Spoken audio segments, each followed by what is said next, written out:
Filipenses capítulo 3. Qué bueno verlos, hermanos. Estoy muy gozoso de ver este rebaño pequeño. Me gozo en que los que estén aquí quieran estar. Deseen estar aquí. Amén.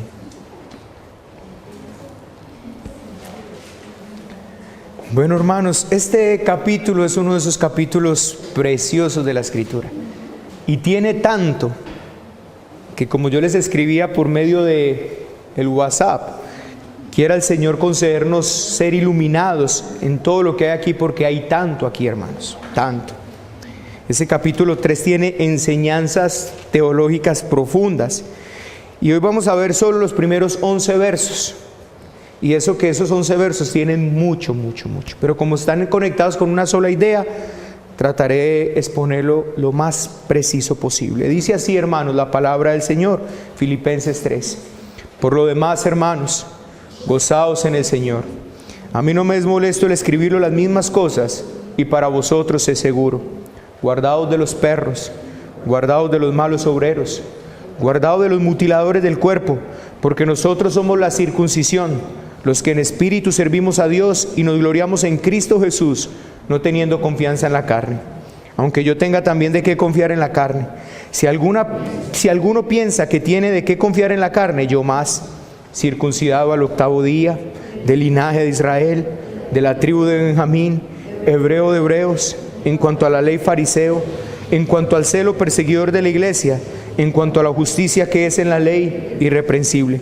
Pero cuantas cosas eran para mí ganancia, las he estimado como pérdida por amor de Cristo.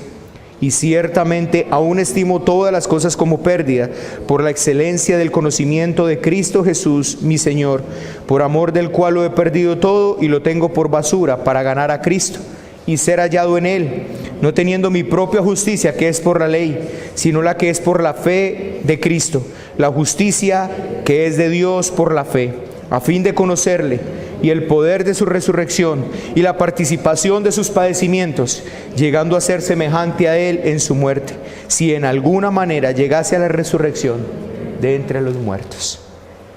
Señor, doy gracias por estar aquí con mis hermanos en paz, estando acá, Señor, para escuchar tu palabra.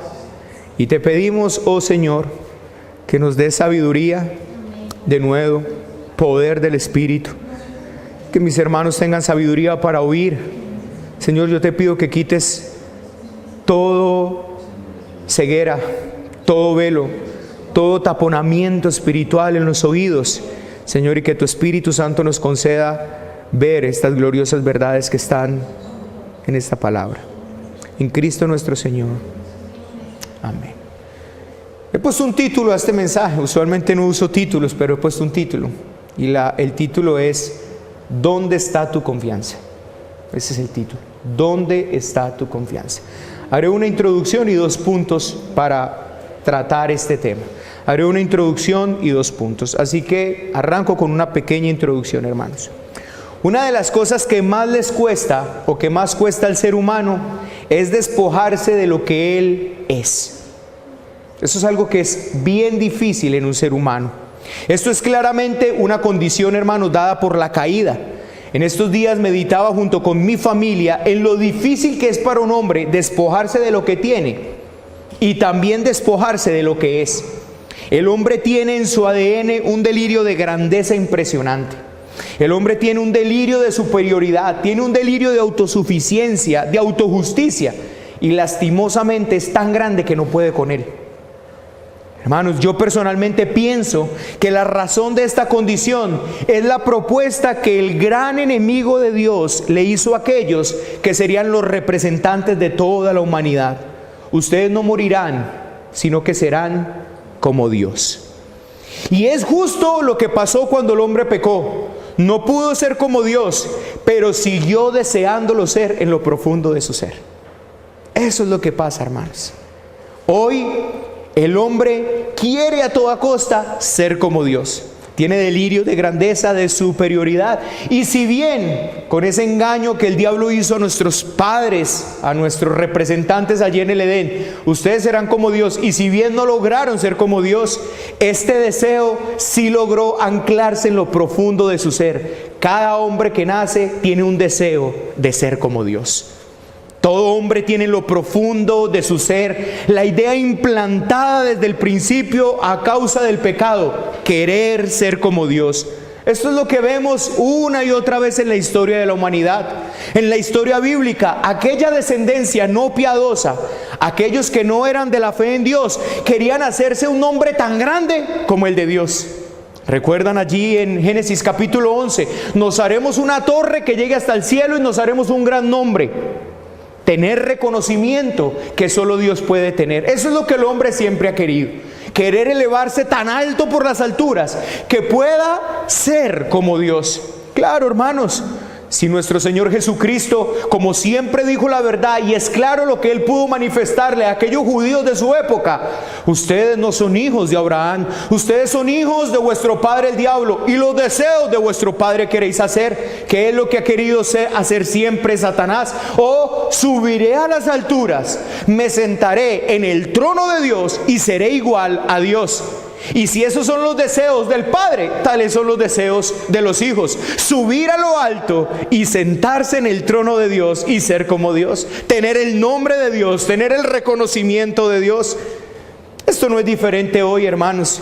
Los hombres buscan gloria, los hombres buscan reconocimiento y fama. Los hombres quieren que sus nombres sean recordados para siempre. El deseo de poder, el deseo de no depender de nadie, el deseo de ser sus propios jueces. Y todo esto no es más que el engaño del Edén: serán como Dios. Y el hombre nunca podrá lograrlo, pero lo peor aún, nunca podrá deshacerse de ese deseo hasta que el Dios del cielo no obre un cambio en sus caídos corazones.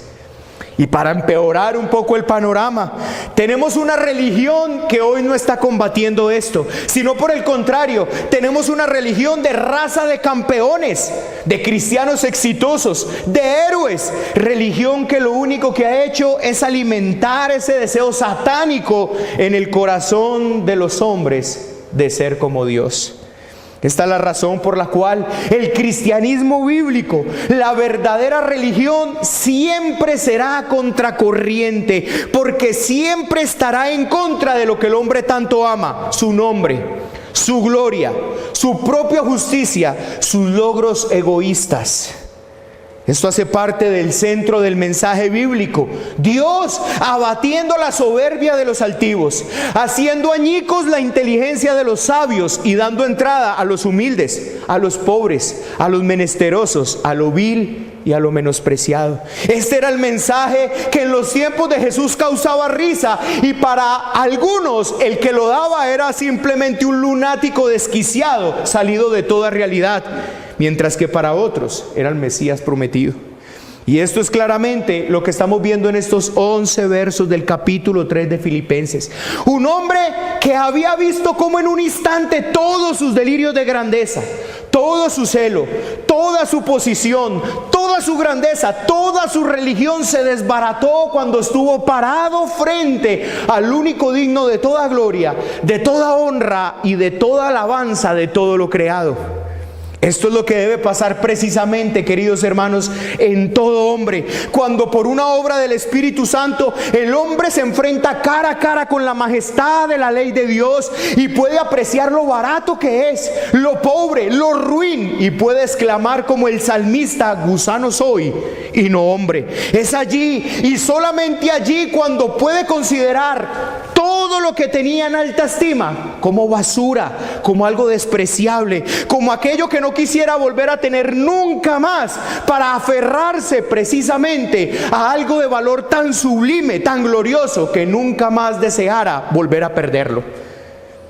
Pero esto es también lo que pasará con todo hombre que, permaneciendo en su obstinación, en sus deseos de grandeza, en sus vanos deseos de gloria, y por ende no estime su vida como nada por el inmenso valor de conocer a Cristo, un día el tal estará frente al Dios todo glorioso, para darse cuenta en ese momento que toda su grandeza no era sino trapos llenos de suciedad.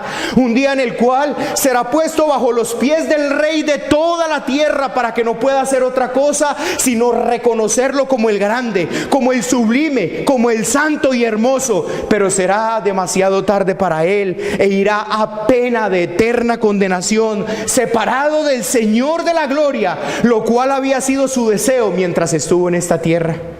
Quiero dividir, hermanos, esta enseñanza en dos simples puntos: una justicia propia y una justicia fuera de mí.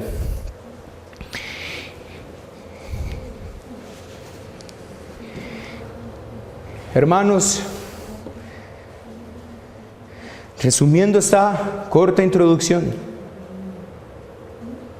el hombre tiene en su ser interior un delirio que no puede con él de querer ser como Dios. Mire la historia, mire lo que pasa a nuestro alrededor, mire lo que va a pasar, hacia donde culmina la historia de nuestras vidas. Culminará a una religión mundial única, a un gobierno mundial único, donde habrá uno que se sentará en el trono de Dios queriendo ser Dios. Mire lo que está pasando hoy, o qué es lo que pasa en el día de hoy. Hombres que lo único que están buscando es su fama, su reconocimiento, su vanagloria. ¿Por qué? Porque siempre desde que nacen tienen ese gen corrupto dentro de sí, que los lleva a tener los mismos anhelos de su padre el diablo: sentarse en el trono de Dios y querer ser igual a Dios. Esa es la desgracia de la humanidad. El día que Adán y Eva creyeron que podían ser Dios, y si bien no lo lograron, hermanos, no se pudieron deshacer de este engañoso deseo de querer ser como Dios.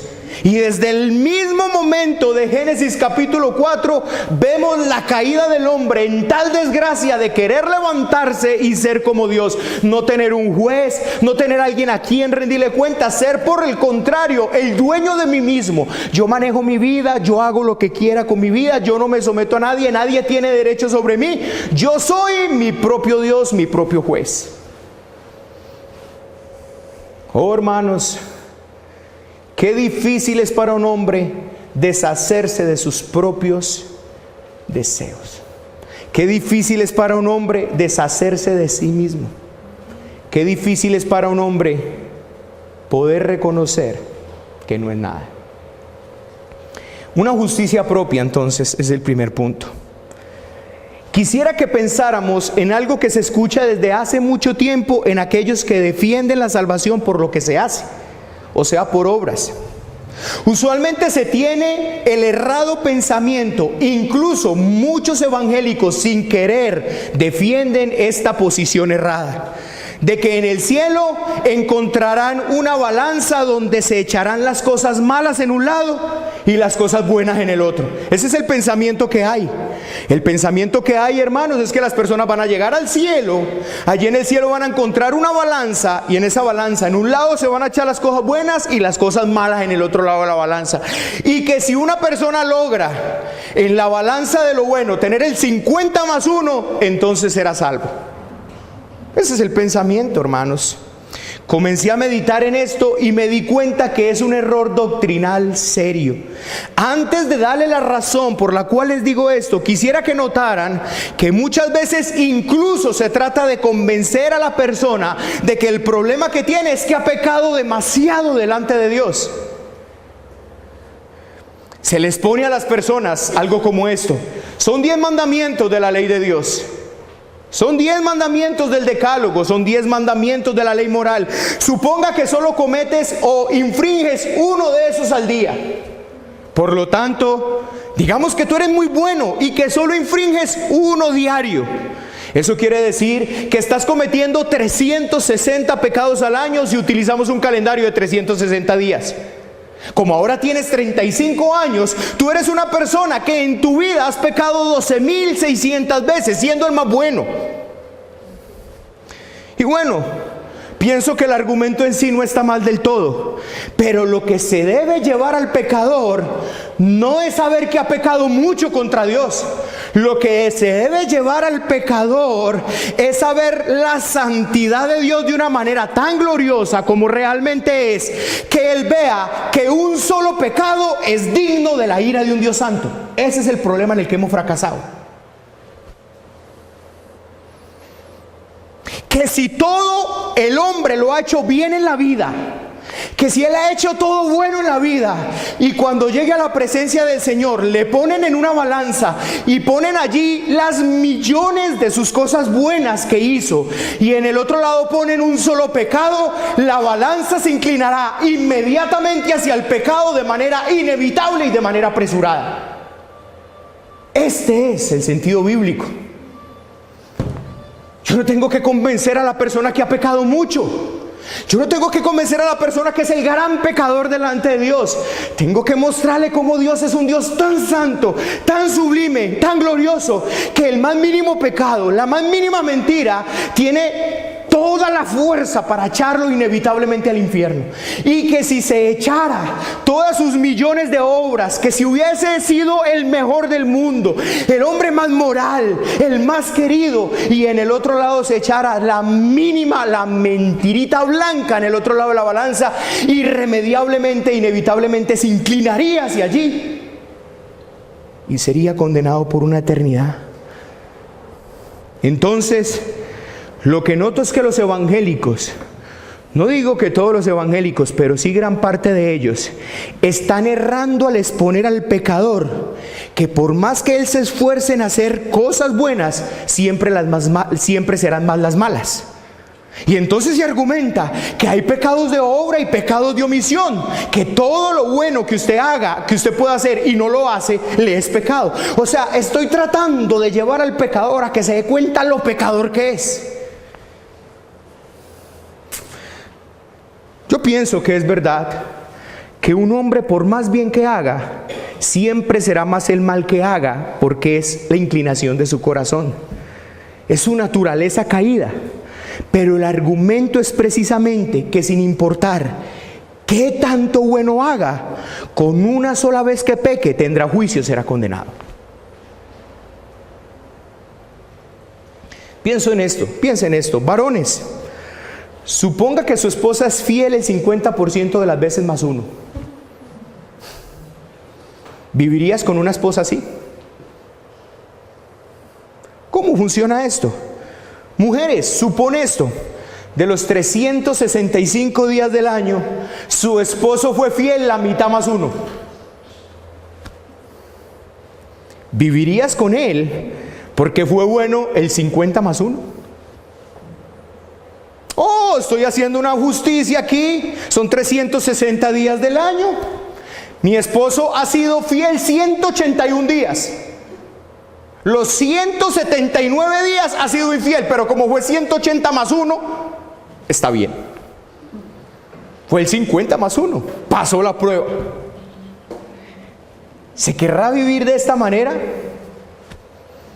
¿Querrá Dios tener hijos que vivan así? Esa es la pregunta.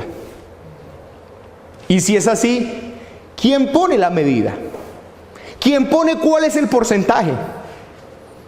Hermanos, entender la justicia y cuánta justicia se necesita para entrar al cielo es el meollo de este asunto. Entender la justicia y cuánta justicia necesitas para entrar al cielo es el meollo de este asunto. Y eso es lo que usted y yo hoy tenemos que comprender, no solo en nuestra mente, sino por una obra del Espíritu Santo en nuestro corazón, porque este es el entendimiento que cambió radicalmente la vida de un asesino como Pablo. Esa es la importancia de esta enseñanza en esta mañana. Quisiera abrir comillas aquí, hermanos, para citar a un hermano con un pequeño comentario que me hizo de este capítulo 3. Estuve hablando con él y me mandó este pequeño comentario al respecto del capítulo 3. Quiero que usted le preste atención. Al estudiar este pasaje, con mucha facilidad descubrimos un tema doctrinal bastante importante de nuestra ortodoxia: la justificación por la sola fe.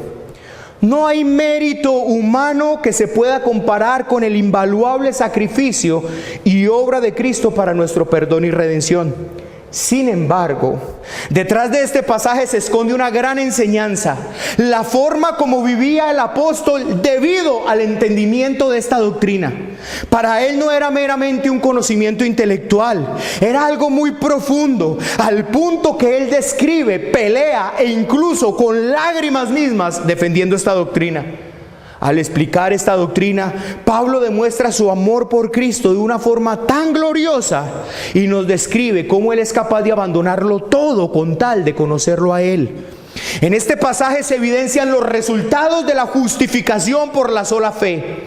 Para Pablo esta doctrina era preciosa, pues ya no se preocupaba por las minucias de la ley de los fariseos, sino por conocer a aquel que lo asió, aquel que lo salvó, a su rey. Esta era ahora su deleite y su gozo: conocerlo a él, vivir como él, pensar como él, amar como él. El entender la justificación para Pablo despertó y avivó un profundo e incomprensible amor por Cristo. Por eso es importante esta enseñanza hoy. Por esta misma razón, queridos hermanos, mi deseo es que, habiendo oído esta doctrina tantas veces, hoy la oigamos con oídos espirituales. Que hoy, por una santa obra de su Santo Espíritu, nuestros oídos sean abiertos, nuestro entendimiento despertado y nuestro corazón avivado con esta gloriosa y poderosa doctrina. ¿Cuál es el argumento de Pablo en este caso? ¿Cuál es el argumento de Pablo en estos versos que acabamos de leer? Hermanos, el argumento es este: si hay alguien que puede llegar al cielo por su propia justicia, recordemos que estamos en el primer punto, la justicia propia, y recordemos que estamos tratando de responder a la siguiente palabra, a la siguiente pregunta: ¿cuánta justicia se necesita para entrar al cielo? Entonces el argumento de Pablo es el siguiente: si pudiera entrar alguien al cielo por su propia justicia, yo soy el primero que lo haría. En otras palabras, si al cielo se entra por obras, yo voy a ser el primero. Ese es el argumento de Pablo. Pablo está sacando un argumento bastante interesante. Ojo, hermanos, el lenguaje de Pablo aquí no es un lenguaje de jactancia. Él no se está enorgulleciendo de esto. Lo que Pablo hace es sacar las credenciales para probar lógicamente a los que tenía que probarle, a los perros, a los malos obreros, a los mutiladores del cuerpo, que si hay alguien que por su propia justicia pudiera presentarse delante de Dios, ese es él. Eso es lo que Pablo está argumentando acá. Pablo saca 4 categorías. 4 categorías de su propia justicia saca Pablo. ¿Cuáles son? El capítulo, el verso 3 nos las deja ver: hebreo de hebreos, fariseo, celo e irreprensible bajo la ley. Esas son las 4 categorías que saca Pablo. O sea, con estas 4 cosas, Pablo está diciendo: les voy a demostrar que si hay alguien que puede entrar al cielo por su propia justicia, yo cumplo todos los requisitos para hacerlo. Yo soy el mayor en esto. Ahora, hermanos, ¿qué es lo que Pablo estaba demostrando con estas 4 categorías? Y aquí es donde quiero que usted abra bien sus oídos. ¿Cuál era la ganancia de Pablo de ser hebreo de hebreos? ¿Qué ganaba Pablo siendo hebreo de hebreos? ¿Qué es lo que quiere demostrar él al decir yo soy hebreo de hebreos? Cuando Pablo habla de que él es hebreo de hebreos, está sacando la ganancia de la tradición. Mire, hermanos, Pablo describe aquí lo que para un hebreo valía. Pablo está sacando el valor de la tradición judaica. Él es descendiente de Abraham, de la tribu de Benjamín, circuncidado. Pablo está mostrando aquí que tiene todo por lo cual un hebreo se jacta. Pablo está diciendo: recuerdan, hermanos, que los judíos se jactaron delante del Señor diciendo: nosotros somos hijos de Abraham, no somos hijos de fornicación. Hermanos, ellos tenían una gran ganancia en ser descendientes de Abraham. Era una credencial que mostrar, y Pablo les está sacando estas credenciales para mostrarle que si alguien se puede jactar en que sea hebreos, él es hebreo de hebreos. Si tratamos de llevar esto a nuestro tiempo, hermanos, es como los católicos romanos. Allí está su jactancia. Mi abuelo fue católico, mi padre católico, mi madre fueran católicos y yo soy católico hasta la muerte. Eso es lo que Pablo está haciendo aquí. Está sacándole su tradición. Su jactancia está en su tradición. Su ganancia está en que nacieron de cuna católica. Si te acercas a ellos a tratar de predicarles, te dirán: oh sí, yo soy católico. Allí radica su confianza, que fueron bautizados en la fe de sus padres. Uno que nació de padre católico y madre católico puede decir como Pablo: yo soy católico de católicos. Pero esto no se queda allí, hermanos. ¿Qué de aquellos que nacieron en tradiciones evangélicas, o presbiterianas, o bautistas, o pentecostales? Esa es la gran ganancia para ellos. Yo soy de cuna cristiana. Oh sí, mis padres eran pastores. Oh, toda mi generación han sido evangélicos. Y allí se encuentra su confianza y su seguridad en una tradición. Muchos creen que son salvos porque sus padres lo son. Es que mi papá y mi mamá oran por mí porque ellos son evangélicos. Allí está su seguridad. ¿Y qué de los reformados? Nosotros aquí somos reformados de pura cepa. Creemos las doctrinas de la gracia, las 5 solas, y por si fuera poco nos adherimos fielmente a la Confesión Reformada de Londres de 1689. Allí está su ganancia, allí está su jactancia. Es lo que Pablo está haciendo, está sacando sus credenciales. Entonces la ganancia de esta primera categoría es la tradición. La tradición. La tradición es la ganancia. Fariseo. ¿Cuál era la ganancia de ser fariseo? ¿Cuál era la ganancia de ser fariseo? Bueno, podemos nombrar varias bajo el esquema religioso de la época. Pero creo que lo que hacía el fariseísmo era tener una conciencia liviana, o alivianada, mejor dicho. Ojo, no estoy diciendo una conciencia limpia, sino una conciencia alivianada.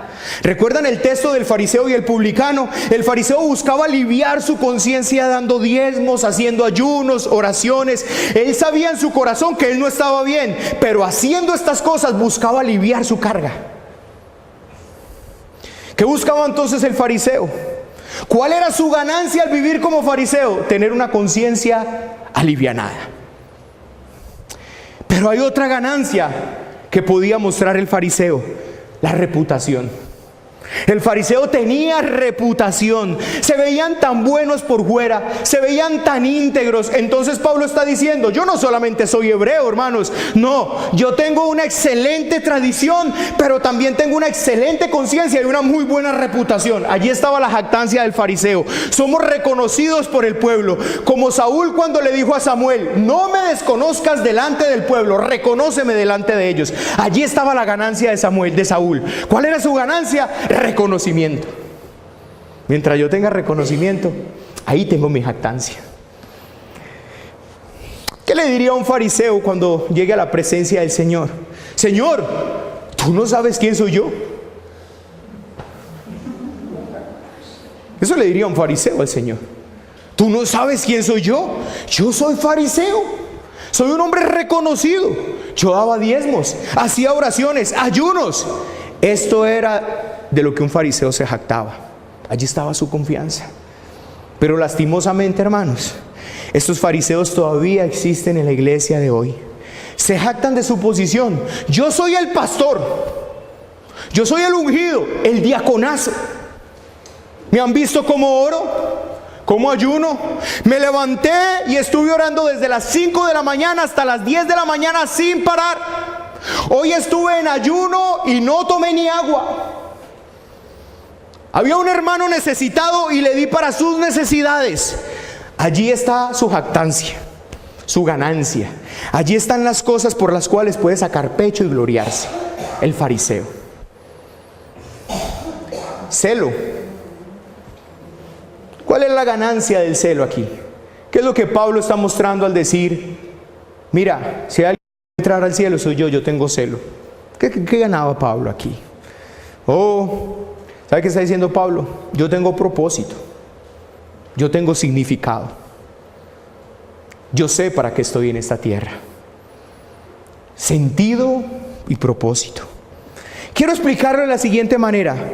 Hoy día, mucho del involucramiento que hay en el servicio en las iglesias en las reuniones de jóvenes, en los grupos de oración, las ayudas comunitarias, las obras sociales, las visitas a las cárceles, etc. Es buscando encontrar propósito y significado. Es que el que no le sirve al Señor no tiene un propósito. Entonces se abren todas las vacantes ministeriales para que cada quien encuentre su propósito. Y una vez que lo encuentra, ahora tiene algo de qué jactarse. Soy el líder de jóvenes, soy el ministro de alabanza, soy el pastor de misiones. Y allí se encuentra una gran ganancia y una gran jactancia. Bueno, Pablo había encontrado su propósito en esta vida, de lo cual se jactaba: perseguir y matar cristianos. ¿Entienden? En el principio, hermanos, de la vida de Pablo le cayó muy bien este verso. Llegará el momento en que cuando los maten a ustedes, piensen que le están prestando un servicio a Dios. Bueno, ese era Pablo. Pablo creyendo que matando cristianos realmente estaba cumpliendo su propósito, su sentido en la vida, y estaba honrando al Señor matando cristianos. ¿Y qué pasó? Se jactó de ello y creyó que con esto le estaba prestando un servicio a Dios. Y hoy muchos que están sirviéndose a sí mismos, a sus propios vientres, como dice el apóstol más adelante, son los que tienen este servicio como su gran propósito y significado. Encontraron el significado de sus vidas en algo que hacen. Allí está el significado de mi vida. Si yo dejo de hacer esto, pierdo el significado de mi vida. Haciendo esto es donde su vida tiene sentido. Incluso esta frase puede ser escuchada: encuentra el sentido de tu vida, sirve en un ministerio. Así pues, para Pablo, toda su vida, su formación lo condujo a su gran sentido: matar cristianos.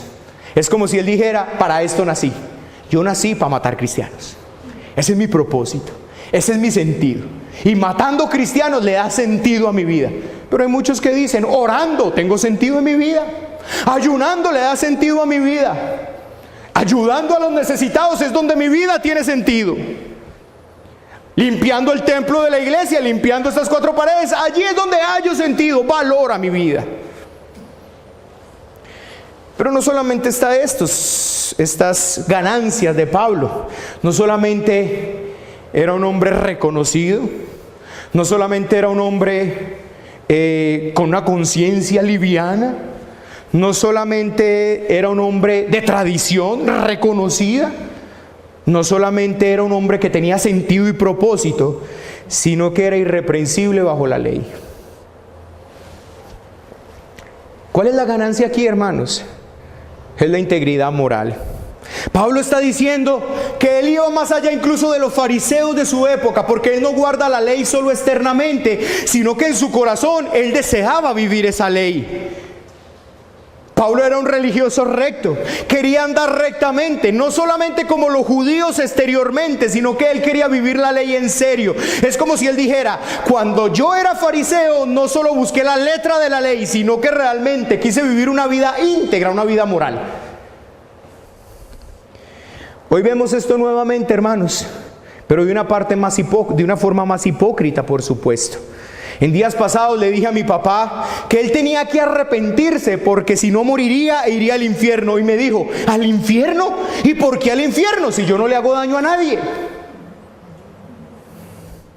Hoy muchos tienen seguridad en su comportamiento moral. Hoy muchos tienen su jactancia en que no matan, que no roban, que no le hacen daño a nadie. Y aquí está su confianza y su jactancia. O sea, cuando estén delante del Señor dirán: oh Señor, qué bueno que nosotros no le hicimos mal a nadie. Allí está puesta su confianza. Tenemos pues a Pablo, que tiene todas las credenciales para mostrar y decir que si hay alguien que se puede ganar el cielo, ese es él. Yo cumplo con los requisitos. Yo tengo más de lo que ustedes tienen, está diciendo Pablo. Si el cielo se puede ganar por lo que uno hace, yo soy el primero que voy a entrar. Tiene propósito, él sí sabe para qué vive, él tiene reconocimiento, tiene tradición, su conciencia está aliviada. Quiere añadirle a esto, aparte de todo esto, una vida moral irreprensible. Nadie puede decir nada moralmente malo de Pablo. ¿Y qué dice Pablo de todo esto? Pablo dice que todo esto que debió haber sido su ganancia, las consideraba una pérdida. Eso es lo que Pablo está diciendo. Todo lo que puedan decir de Pablo, Pablo el buen fariseo, Pablo, el hebreo de hebreos, Pablo el santo, Pablo el que sí tiene celo, ese gran Pablo, él consideraba todo eso como basura, como pérdida. Esta palabra, hermanos, basura, aparece una sola vez en todo el Nuevo Testamento y quiere decir de manera más apropiada excremento. Esa palabra realmente lo que quiere decir es excremento. O sea, Pablo está diciendo, todo lo que puedan decir de mí, el gran Pablo, el elocuente Pablo, el sabio Pablo, el santo Pablo, el religioso Pablo, el que sí tiene celo, el moralmente bueno, el hebreo de hebreos, para él eso era excremento. Ahora, ¿hay alguien aquí que tenga en alta estima su excremento?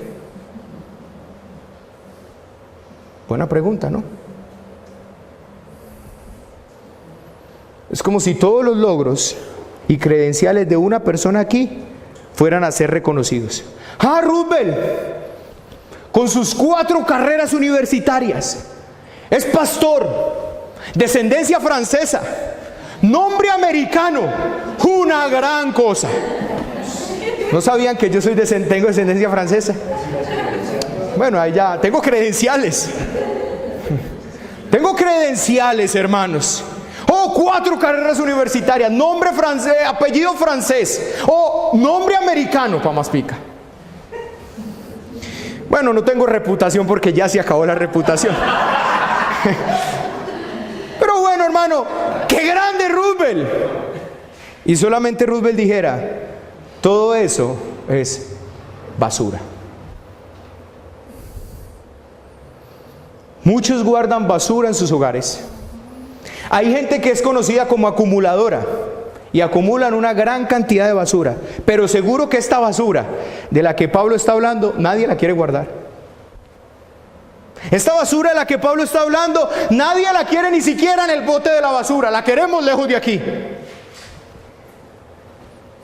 Ahora la pregunta es, ¿por qué Pablo considera toda esta ganancia como excremento? Esa es la pregunta. ¿Por qué Pablo considera toda esta ganancia como basura? Y no olvide la otra palabra, por favor. Hermanos, toda esta ganancia lo que da es un lugar. Escuche.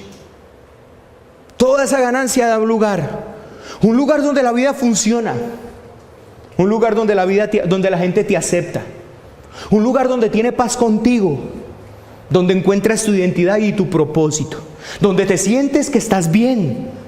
¿Te das cuenta, hermanos? Lo que se busca por medio de todas estas ganancias es hallar un lugar al cual tú puedas pertenecer. Eso es lo que se busca con toda esta jactancia, con toda esta ganancia, un lugar. Se hace lo que sea para pertenecer. Se hace lo que sea para pertenecer. Este es el peligro de todo esto. Este es el tipo de peligro de toda esta justicia propia. Se hace para pertenecer a un lugar en el cual yo pueda ser aceptado. Si me porto así y así, si hablo así y así, si me visto así y así, entonces seré aceptado en este lugar. Me dejarán pertenecer a este lugar. Cada cual, hermanos, está creando entonces su lugar donde ser aceptado y valorado. Y Pablo está considerando todo lo que ha hecho, no solo lo que ha hecho, sino lo que él mismo es, para hacer su propio lugar, y lo está desechando y lo está tomando por basura. ¿Por qué? Es la pregunta. ¿Por qué? Hermano, yo quiero que usted entienda que esto es un tema muy complejo y que usted tiene que meditar en él. Que usted tiene que meditar en él, hermano, porque lleva cosas arraigadas de lo profundo del corazón que usted ni siquiera es capaz de discernir a simple vista. Tienes que ir al Señor, meditar en el Señor. ¿Por qué, hermanos, las iglesias están plagadas de personas que deciden empezar a hablar el idioma de la iglesia? Porque necesitan encontrar un lugar. Necesitan ser aceptados en ese lugar. Y por eso, hermanos, ellos empiezan a caminar de acuerdo, y ese es el problema del legalismo, y ese es el problema del fariseísmo. Y lo hemos visto claramente, hermanos. Pero ¿qué pasa cuando la palabra de Dios es predicada profundamente? ¿Sabe qué pasa? Hermanos, la gente no puede esconderse más. La gente no puede ocultarse más detrás de una máscara, porque quedan a la evidencia de la luz de la palabra del Señor, y solo hay dos posibilidades. Una, correr a Él para que lo vista, o salir corriendo de Él y buscar un lugar. ¿Entienden, hermanos? ¿Entienden por qué este asunto es serio? Todos están buscando un lugar y todos se sienten bien en ese lugar, hermanos. Déjeme, yo utilizo esta especie de analogía para que usted me entienda. Usted tiene este lugar a oscuras y usted aquí tiene una cucaracha. Y si usted le prende la luz y viene la cucaracha, va a salir a buscar un lugar donde esté a oscuras, un lugar donde la luz no le dé, donde la luz no le ilumine. Pues vuélvela a iluminar y saldrá corriendo nuevamente a buscar ¿qué? Un lugar donde se sienta seguro, donde sea aceptado. Eso es lo que pasa, la gente está buscando un lugar donde yo pueda sentirme bien, donde yo esté bien, donde mi justicia no se vea trastocada, donde mis sueños no se vean, donde mis deseos no se vean movidos. Yo quiero ese lugar, y la gente a toda costa busca ese lugar donde sea. Uno lo encuentran en la política, otro lo encuentran en la religión, otro lo encuentran en un hogar, pero están buscando un lugar. Ahora, hermanos, Pablo se había hecho un gran lugar. Pablo había conseguido un gran lugar entre los grandes. Ahora, ¿por qué Pablo considera todo lo que él había hecho, todo este lugar que él había ganado, por qué lo considera basura? ¿Por qué? Es la pregunta. Porque él vio que por medio de esta ganancia no podía ganar otra cosa que él ahora quería ganar. Él perdió todo esto, abandonó todo esto, pero porque lo hizo porque ahora quería ganar otra cosa.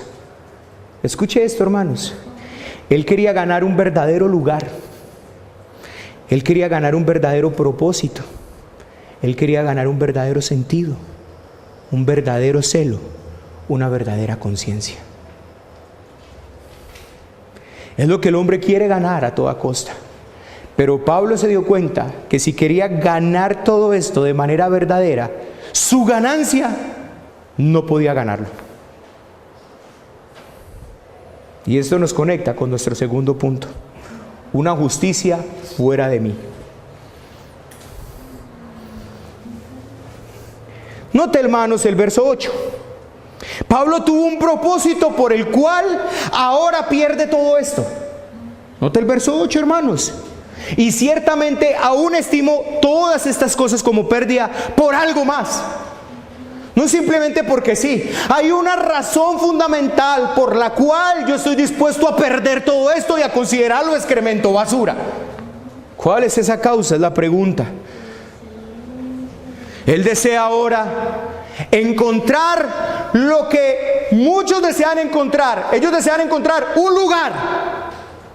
Pero Pablo se había dado cuenta que ese lugar estaba en Cristo. Y por eso no pierda, hermano, el principio del verso número 9. Y ser hallado en Él. Si ves, un lugar donde ser hallado.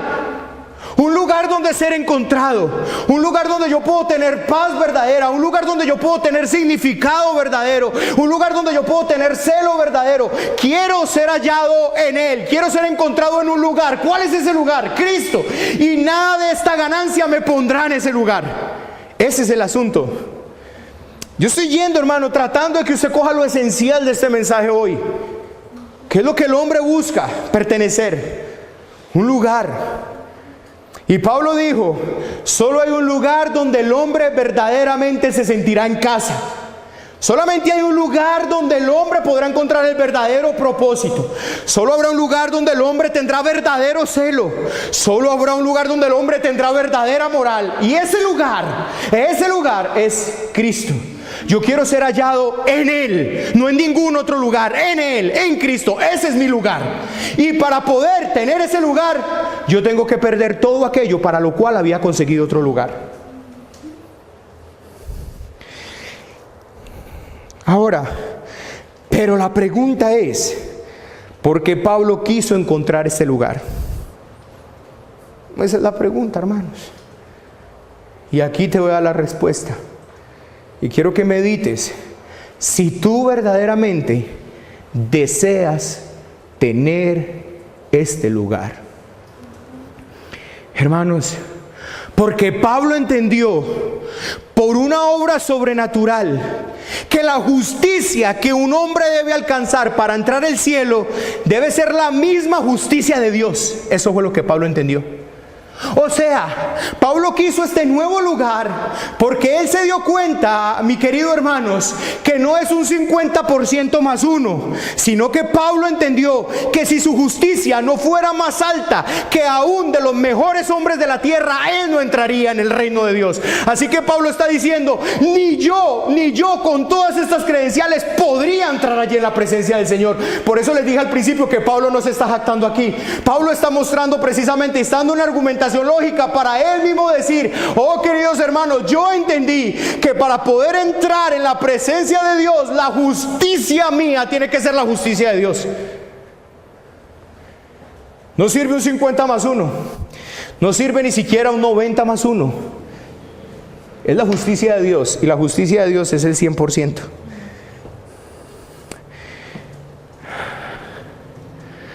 En otras palabras, Pablo entendió: mientras yo no tenga esa justicia, yo no tendré propósito, hogar, sentido, no tendré nada. Pablo pudo ver que lo que tenía como ganancia, escuche esto, hermanos, Pablo pudo experimentar, no solamente entender en su mente, experimentar que lo que él tenía como ganancia delante de Dios era solamente lo que él dijo posteriormente que era: excremento. ¿Entiendes? ¿Entiendes lo que esto significa? Pablo está diciendo: mi fariseísmo, el ser hebreo de pura cepa, el vivir conforme al estándar de la ley, el caminar rectamente, el tener incluso celo, el tener un propósito y un sentido, cuando me vi delante de Dios, vi que para Dios esto era excremento.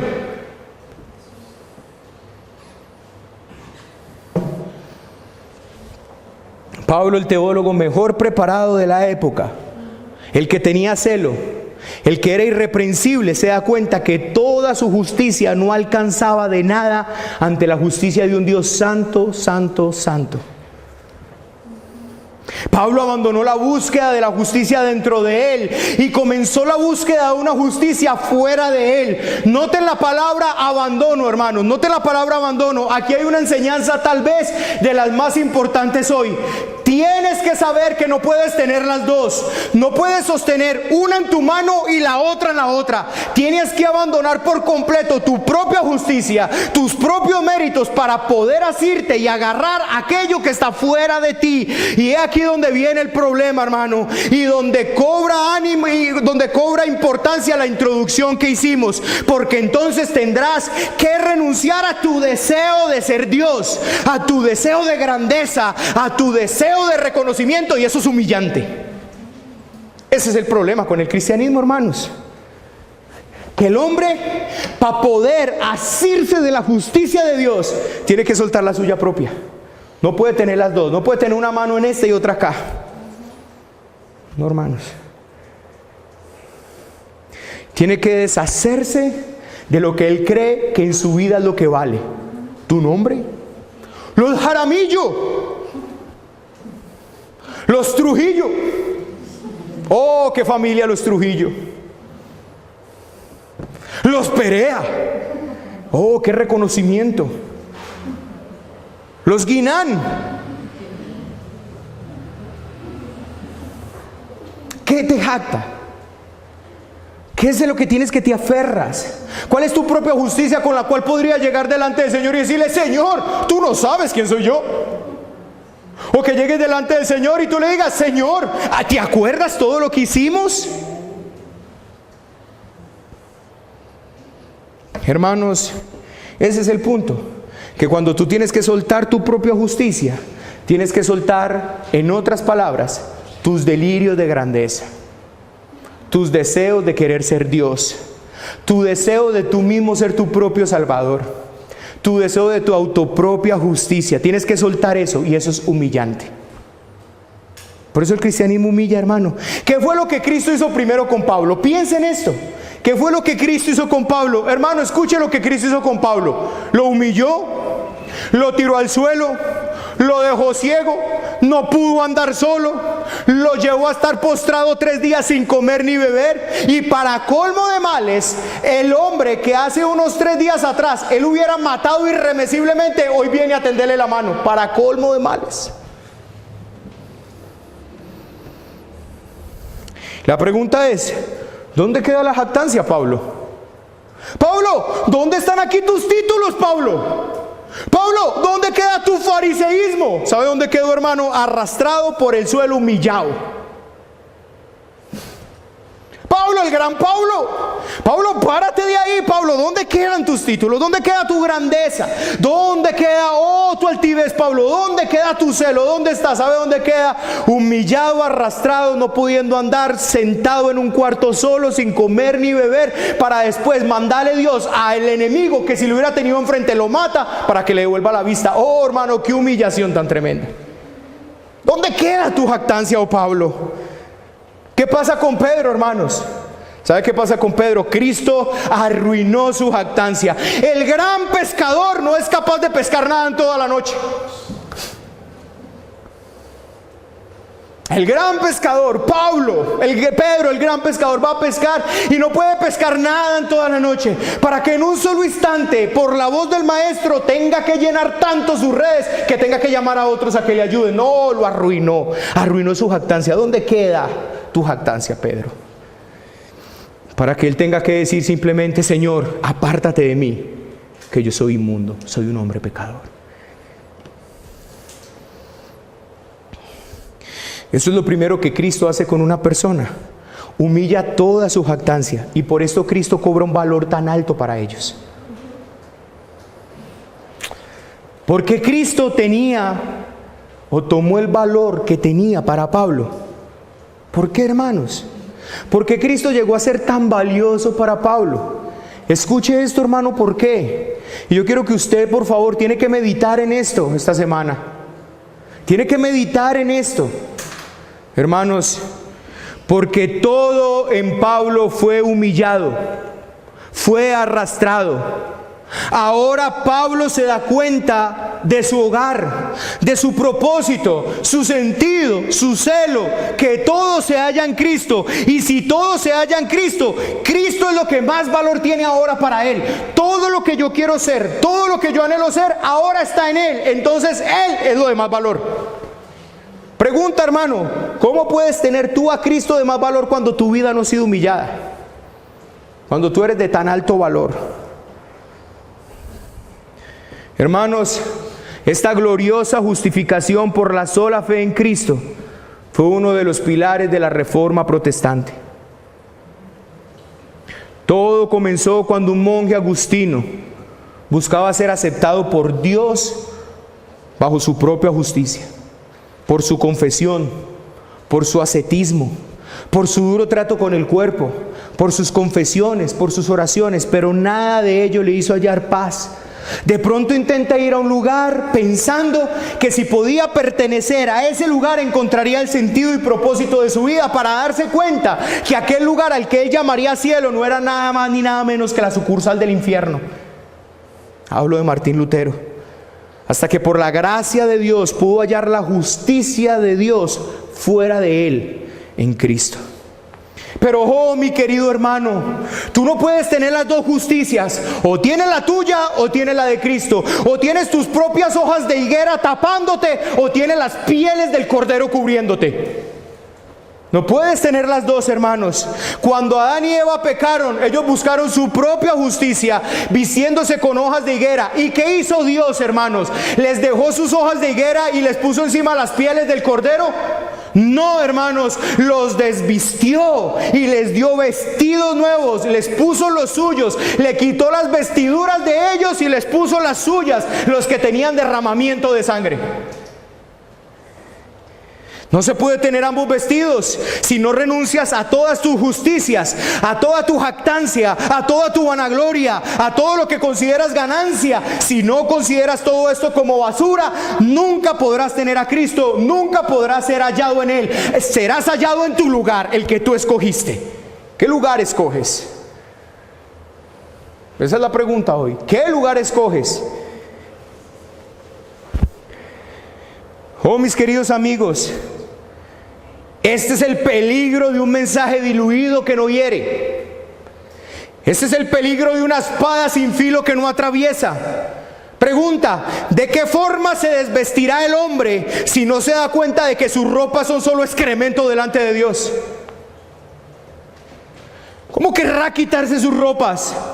Solo la bendita palabra de Dios expuesta en el poder del bendito Santo Espíritu, con una voz de profeta que anuncia el mensaje de salvación, será el que haga que los hombres puedan odiar su propia justicia.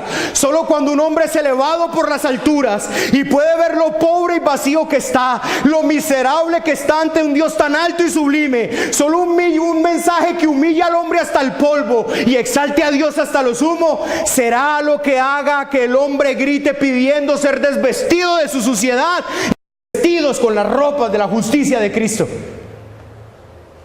¿Queréis huir? A menos que entendáis, hermano, que tus vestidos, tus propios vestidos, son basura delante de Dios, no querráis ser desvestido de ellos. Solo el hombre que al ser expuesto a la luz queda al descubierto, completamente desnudo ante un Dios que todo lo ve y se da cuenta que no puede huir de su presencia, será el que clame: oh Señor, tuve miedo de ti y me escondí porque estaba desnudo. ¿Dónde están aquellos que tienen miedo de Dios? ¿Dónde están aquellos que le temen hoy a Dios para que puedan venir y decirle: Señor, vengo desnudo y con manos vacías, todo lo que para mí era ganancia realmente es basura para ti y ya no lo quiero tu justicia, quiero tu perfección, quiero tu santidad, quiero tus vestiduras.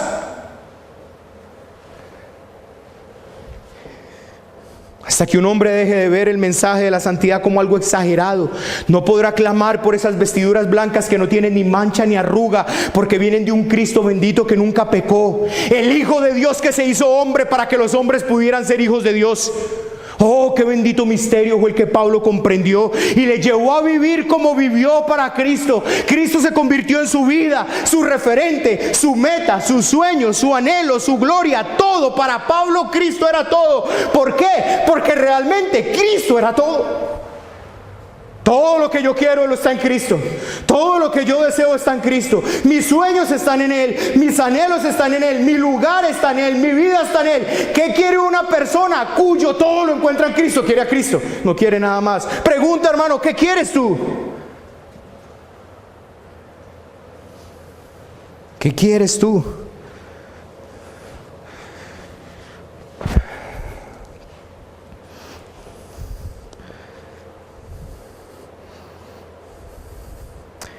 No, querido hermano,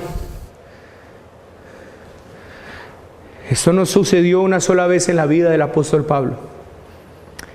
Pablo dijo: todas las cosas las considero basura, pero note una cosa, él dice: aún las sigo considerando así.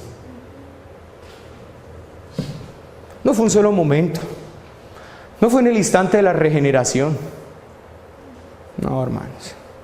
Yo consideré todo eso de lo que me podía jactar basura cuando me enfrenté ante el Dios de la gloria, cuando vi lo ruin que era, cuando todo lo que yo era quedó humillado por el suelo, arrastrándome. Entonces, ¿sabes qué? Me di cuenta que todo eso era basura. Ah, no, pero ojo, hermanos, sigue siéndolo. Sigue siéndolo.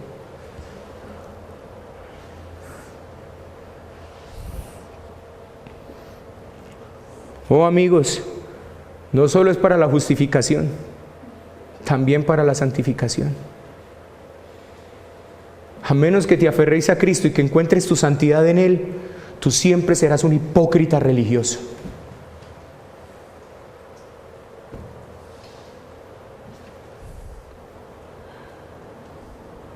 ¿Por qué oramos?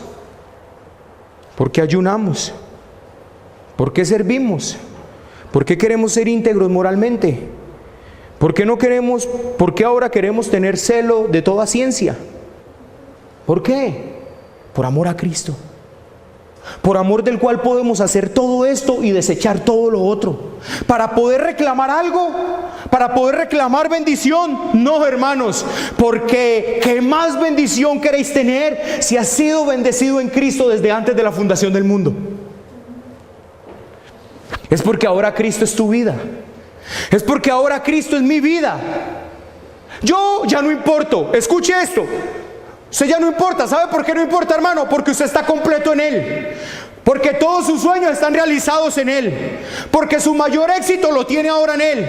Porque su mayor deseo se encuentra en Él. No tengo nada que perseguir ahora, porque usted ya lo encontró todo en Él. El nombre que usted quería tener, ahora lo tiene en Él y está escrito en el libro de la vida. ¿Entendéis esto, hermanos? ¿Entendéis esto? Oh, no, necesitamos del Espíritu Santo para poder entender esto.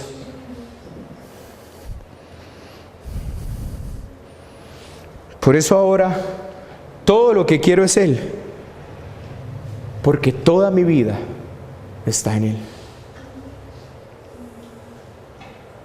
Decía la canción de hace tiempos que se cantaba: toda mi vida está en ti.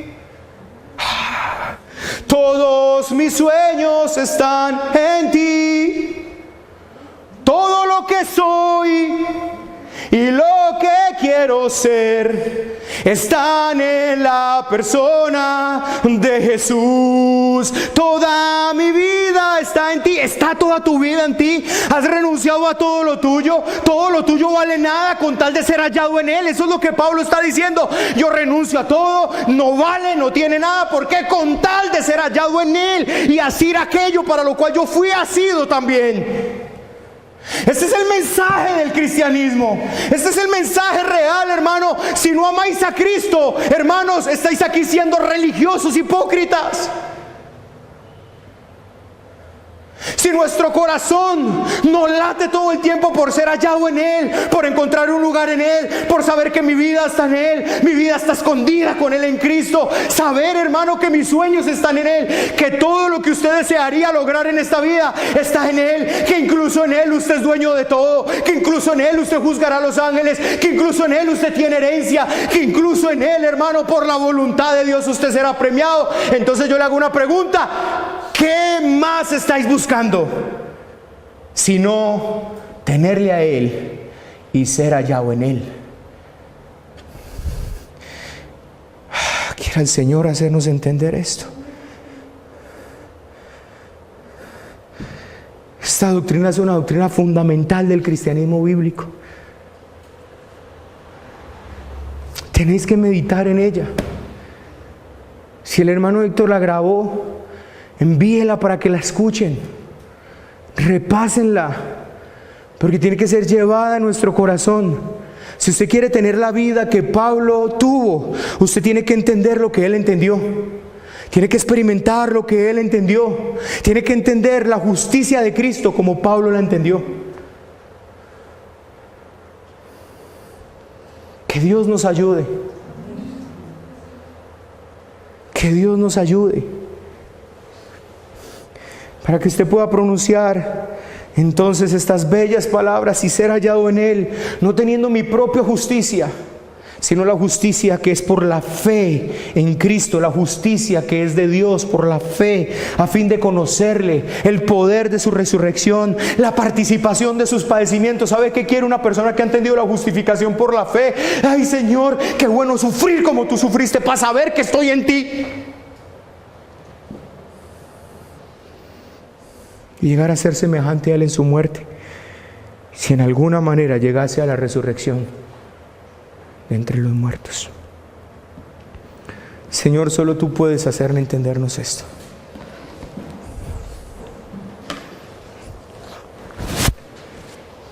Padre, aquí es donde la potencia de un hombre se convierte en impotencia. Cuando el hombre no encuentra más lenguaje, cuando el hombre no encuentra más fuerza, cuando el hombre ya no sabe más qué hacer, Señor, es donde toda jactancia humana se rompe. Y donde quedamos en tus manos para que tú nos hagas entender estas cosas. Para que por una gracia sobreabundante de tu Espíritu nos concedas entender la justicia de Cristo. Nos concedas entender, Señor, que aquel que se le ha concedido la fe en Cristo está en un nivel tan elevado. Se le ha dado una gracia tan infinita.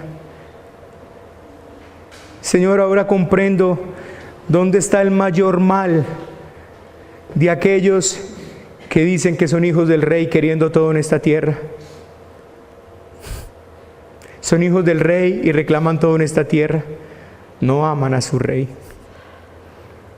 No quieren a su Rey. Su Rey no les importa. Puede clamar como el pagano clamó: ¿dónde están mis millones? Pero aquel que ha visto a Cristo, al Hijo de Dios volviéndose hombre para que los hombres pudieran ser hijos de Dios, cuando puede ver a aquel Cristo con su vida perfecta siéndonos dada, y que allí está todo lo que quiero ser, todo lo que anhelo ser, mi lugar, mi propósito, mi sentido, mi vida. Entonces solo hay algo que quiero en esta vida: lo quiero a Él.